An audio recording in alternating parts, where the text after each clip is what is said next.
Olá, o meu nome é Paulo Cogos e este vídeo é sobre o caso Belpass, que vem sendo muito discutido nas redes sociais e que ficou uma coisa muito polêmica.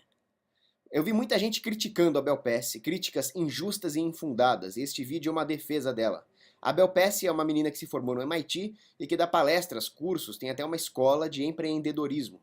As pessoas cometem dois grandes erros em relação a este tema. O primeiro é criticar o empreendedor sob uma ótica anticapitalista, a mentalidade anticapitalista que dá título a um dos livros de Ludwig von Mises.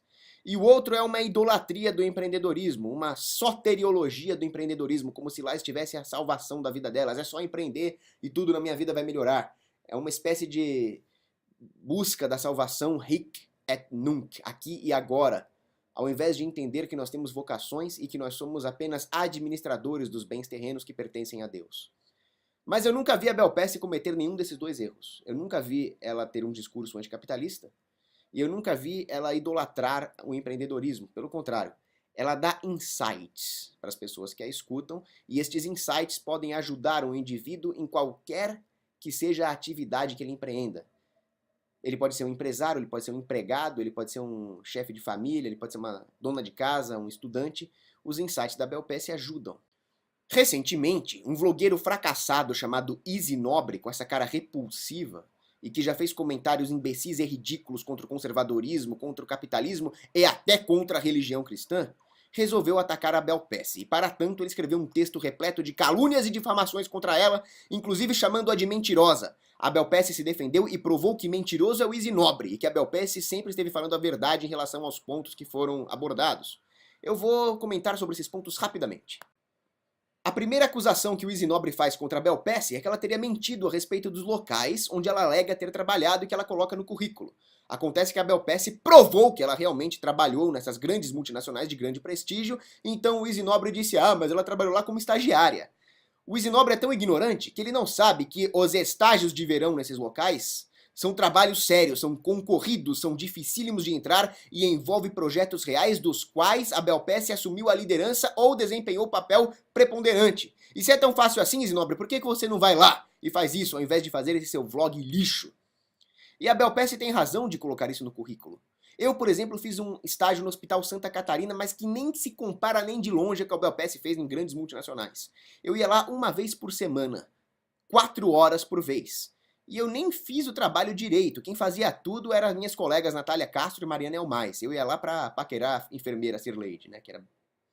Bom, e eu não só coloco isso no meu currículo, como também eu recebi aqui um certificado Yellow Belt Planejamento. A Falcone Consultores de Resultado, em parceria com o INSPER, outorga o título de especialista Yellow Belt Planejamento a Paulo Cogos. Tá aqui. A minha grande contribuição foi apresentar o trabalho final para a banca, e naquele ano ninguém apresentou melhor que eu. Modéstia à parte, eu sou um bom orador. Mas os méritos da Belpass lá nos estágios que ela fez nas multinacionais é incomensuravelmente maior, então obviamente ela tem razão de colocá-los no seu currículo. Outra acusação é que ela teria mentido a respeito do seu papel como fundadora da Lemon Wallet, mas o principal executivo da empresa, Wences Cáceres, confirmou categoricamente o papel da Belpass como cofundadora da empresa e, portanto, ela falou a verdade. Outra acusação absurda do Easy Nobre contra a Belpass é que ela teria mentido a respeito do número de cursos que ela tem no MIT. Ela teria dito 4 e na verdade seriam 2. Mas o fato é que ela tem sim 4 cursos no MIT, sendo 2 majors e 2 minors. O sistema americano é diferente do brasileiro. Lá, a carga de optativas é muito maior. O aluno recebe um bachelor degree, um bacharelado, em science ou em art. Conforme o número de disciplinas que ele dedica a determinado campo do conhecimento, ele recebe um major naquele campo do conhecimento ou um minor. Se forem muitas disciplinas, um major. Se for menos, um minor. Mas são todos cursos que devem sim ser colocados no currículo. A Belpass tem um major em Engenharia Elétrica e Ciência da Computação, que é uma espécie de major on steroids, porque junta 2 em 1, tem muito mais matérias. Ela tem também um major em Business Administration, ela tem um minor em Matemática e um minor em Economia. E aí o Easy Nobre vem falar que o minor não serve pra nada. Ele diz que o minor seria o equivalente a ler alguns artigos da Wikipédia sobre o tema. Isso só demonstra a ignorância do Easy Nobre. Eis a prova do prestígio acadêmico de um minor. Quando um aluno de uma faculdade, oriundo da vida civil, se torna um cadete e recebe formação militar para se tornar um oficial combatente das Forças Armadas Americanas, a somatória dessa formação militar pode talvez conferir-lhe um minor em Military Science, se for do Exército, em Naval Science, se for da Marinha. Mas muitas vezes até ele precisa complementar essa formação com cursos de História Militar, de Ética Guerreira, de Segurança Nacional, para poder receber um minor. Agora, ler artigos na Wikipédia definitivamente não vai te tornar um oficial combatente.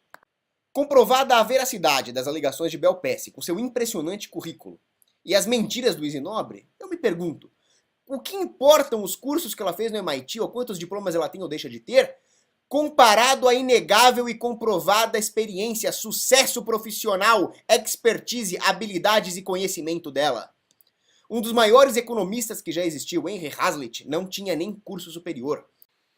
Vejamos o meu caso, por exemplo. Eu não sou formado em Direito. O único curso formal que eu tenho de Direito é um curso que eu fiz em menos de uma semana com o juiz Andrew Napolitano sobre Direito Constitucional.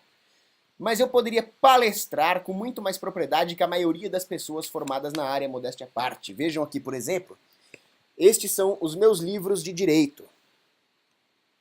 É muito raro vocês encontrarem alguma pessoa formada em Direito que tenha lido um material com essa qualidade. E isso são os livros físicos que eu tenho, sem contar o que eu tenho digitalizado. E são livros das áreas que realmente interessam no direito. Filosofia do direito, direito natural, direito aplicado a uma sociedade sem Estado. São temas muito mais importantes do que decorar legislação positivada, que nada mais são do que rabiscos que os políticos escrevem naqueles pedaços de papel que eles chamam de Constituição, que constituem, por sua vez, mandados criminosos. Mas aqueles que leram os livros da Belpessi e prestaram atenção ao conteúdo das suas palestras perceberão algo mais sutil. Perceberão que as críticas dos haters da Belpessi são ainda mais infundadas do que poderíamos perceber vendo o meu vídeo até este ponto. Porque o que a Belpessi fala nessas palestras e nos livros é o que ela aprendeu na prática. São insights que ela obteve praticando, ou seja, ela está transmitindo um conhecimento tácito que ela obteve ao invés de expor modelos formais que ela pudesse, porventura, ter aprendido numa faculdade. O grande Michel Polanyi faz uma distinção entre conhecimento técnico e conhecimento tácito. O conhecimento técnico, que seria o mais próximo do conhecimento científico, pode ser transmitido de forma objetiva e formal, ao passo que o conhecimento tácito, muito mais subjetivo, só pode ser transmitido parcialmente através de insights, e é o que a Belpessi faz. Em outras palavras, o que você encontra na Belpessi, você não encontra em livro-texto de faculdade de administração ou curso de mestrado. O que você encontra ali é aprendizado prático, é o que ela aprendeu na vida, são erros e acertos, são intuições que ela teve, é um relato de uma história de vida que pode ou não te inspirar. O quanto você pode extrair de conhecimento e aplicar na sua vida, nas suas circunstâncias, aí é guerra de cada um. Eu, inclusive, li os dois livros da Belpessi, A Menina do Vale e A Menina do Vale 2, sendo que o 1 ela me deu de presente, foi muito gentil. Tem até a dedicatória dela aqui. A câmera está invertida e eu não consegui desinverter porque eu sou uma negação com informática. Ao contrário da Belpessi. Aprendi muita coisa, me foi muito útil. Agora, você pode até discordar da profundidade, da aplicabilidade, da validade dos conceitos que ela trata. O que você não pode é cometer o erro que Oakeshott apontou e alegar que conhecimento tácito não é conhecimento. É conhecimento sim, possui fundamentação epistemológica sim. Se ela dependesse apenas do currículo, ela poderia até ser contratada para palestrar a primeira vez, mas não a segunda. O fato de ela fazer tanto sucesso significa que as pessoas sentem que aquilo acrescenta algo à vida delas, com razão ou não. Mas, à medida que os teóricos do marketing têm para dizer que alguém é freguês, o parâmetro da freguesia é o repeteco, é a segunda vez que a pessoa consome o produto. E a Belpessi é continuamente chamada para palestrar. O livro dela viralizou. O tour de palestras mais recente da Belpessi foi financiado pelo maior crowdfunding da história do Brasil. Foram 6.212 indivíduos e 12 empresas que contribuíram, o que evidencia o seu sucesso e o seu expertise em conseguir essa forma de financiamento e de maneira honesta, como nós já vimos. Os libertários, grupo no qual eu me incluo, dependem muito de crowdfunding, porque nós não podemos contar com dinheiro vindo do establishment. Mas nós não estamos sabendo fazer. Então deveríamos ter na Belpessi um modelo, deveríamos aprender com ela, inclusive com os erros dela. Afinal, como dizia o grande escritor romano da antiguidade Publio Cyrus, um homem sábio aprende com a experiência alheia. Deveríamos até agradecer a Belpessi por dividir essa experiência com o público. Acontece que a arrogância e a falta de humildade dos haters da Belpessi os impedem de conseguir isso. Aliás, humildade é um dos temas que ela trata no bom livro dela. Eu vou ler um trecho rapidamente, página 77.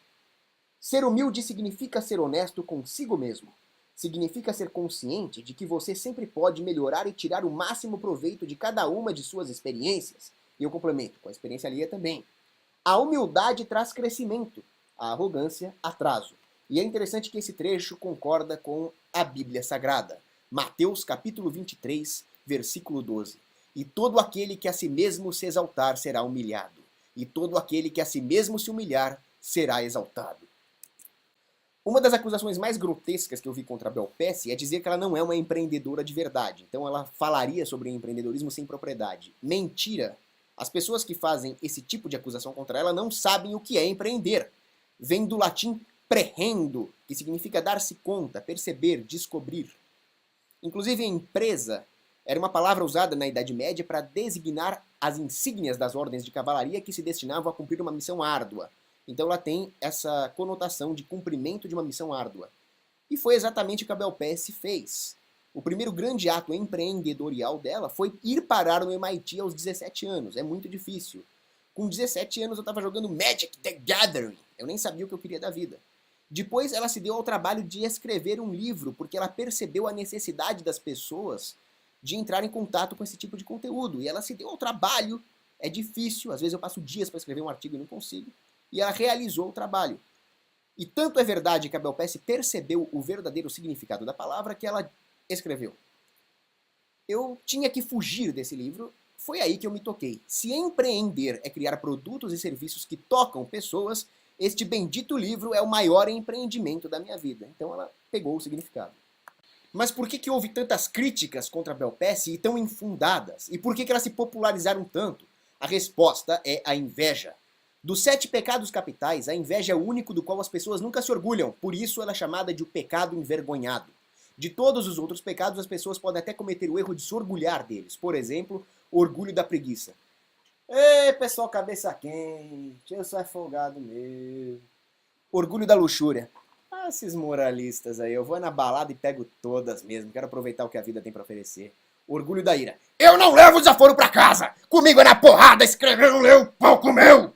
Mas você nunca vai ver isso com a inveja. Você nunca vai ver alguém, eu sou invejoso mesmo, eu sou fracassado e odeio quem tem sucesso, odeio quem é melhor que eu quero que quem tem alguma coisa mais que eu se dane. Você nunca vai ver. Então você nunca vai ver alguém admitir que criticou a Bel Pesce por inveja. Veja o Easy Nobre, por exemplo. Ele se orgulha da própria ignorância, mas não da própria inveja. Ele escreveu uma tréplica contra a Bel Pesce chamada A Emenda Ficou Pior que o Soneto. É um texto ainda mais ridículo e infundado que o primeiro, totalmente refutado. E neste texto, ele se orgulha de não saber o que é um soneto, um tipo de poema composto por 2 quartetos e 2 tercetos. A título de curiosidade, a expressão a emenda ficou pior que o soneto vem do poeta português Manuel Maria do Bocage, século XVIII. Um aluno dele escreveu um poema e falou, professor, você pode corrigir esse poema? Ele olhou, leu e não corrigiu nada. Então o aluno perguntou, então meu poema está muito bom? Ele respondeu, não, está muito ruim, eu teria que fazer tantas correções que a emenda ficaria pior que o soneto. São 2 motivos que explicam por que tanta inveja contra a Bel Pesce. O primeiro é relatado por Helmut Schuck, no seu livro Envy, Inveja. É o fato de ela estar tão próxima das nossas contingências, da nossa circunstância, e esta proximidade aumenta a probabilidade de que nós a invejemos em relação a invejar alguém que está muito distante. Afinal, ela é uma jovem que ganhou dinheiro de forma honesta e relativamente simples, dando palestras, cursos, escrevendo livros. Ela não é um velhinho mega multibilionário com projetos mirabolantes financiados pelo Estado em algum país distante. Ou seja, poderíamos ser nós no lugar dela, mas não é. O segundo é justamente o fato de ela não ter ligação com o governo. Ela ganha dinheiro de forma honesta, como nós já vimos. Ela não é uma lobista corporativista fascista. Veja como o sentimento das massas pode ser facilmente manipulado. As pessoas veem com condescendência e até com admiração alguns dos piores bandidos do mundo, mega multibilionários, como Warren Buffett e George Soros, que patrocinam movimentos socialistas, comunistas e terroristas no mundo inteiro e que ganharam dinheiro de forma desonesta, crimes financeiros respaldados pelo aparato coercitivo estatal. Esses caras querem implantar um governo mundial, a chamada nova ordem mundial. Isso é real, não é teoria da conspiração, pesquisem. O fato é que quando a grande mídia começa a exaltar alguém como um grande empreendedor, é alta probabilidade de que seja um pseudo-empreendedor. Se for ligado ao governo, então é certeza. Quando a grande mídia exaltava o Ike Batista, eu fui um dos poucos que falou, não, esse cara é um pilantra, me chamaram até de invejoso, e aí estouraram os escândalos dele. Antes que o foguete do Elon Musk explodisse, eu falava, esse cara é um pilantra, um pseudo-empreendedor, ele só é rico porque o governo rouba a população e dá o dinheiro pra ele, e o foguete dele explodiu. Ou seja, eu sou um cético. E mesmo sendo cético, eu digo pra vocês e afirmo categoricamente, a Bel Pesce é uma empreendedora de verdade, honesta e habilidosa. Aí alguém vai dizer, ah, mas ela errou lá no negócio da hamburgueria. E quem não erra? George Patton, o melhor general da Segunda Guerra Mundial. Eu o considero o maior comandante operacional do século XX. Em março de 45, ele cometeu um erro básico, uma bizonhice, lá com o episódio da Força Tarefa Baum. Ou seja, o melhor general cometeu um erro básico. Por que que uma grande empreendedora como a Bel Pesce não pode errar também? Ela mesma admitiu o erro da hamburgueria, que foi um erro técnico, e como diria Aristóteles, se você não quer receber crítica, se você não quer errar, não diga nada, não faça nada, não seja nada. O erro que a Bel Pesce e seus sócios cometeram em relação à hamburgueria gourmet decorre justamente de eles estarem à frente do seu tempo. Eles não previram o fato de que as pessoas não estavam culturalmente preparadas para uma forma de financiamento tão disruptiva e revolucionária. E o fato de ela ter errado mostra justamente que ela estava empreendendo.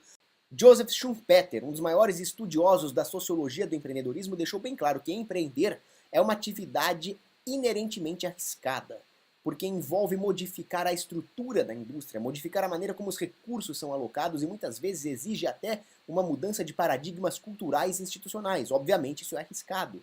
E uma outra coisa que Joseph Schumpeter fala e que vem muito ao caso é que o empreendedor enfrenta uma grande resistência social, barreiras culturais, ele pode chegar até a ser mal visto. Schumpeter faz uma distinção entre uma autoridade rotineira, um gerente de chão de fábrica, por exemplo, e uma liderança empresarial, que por ser mais inovadora, mais heterodoxa, muitas vezes é vista com desconfiança e até com desdém.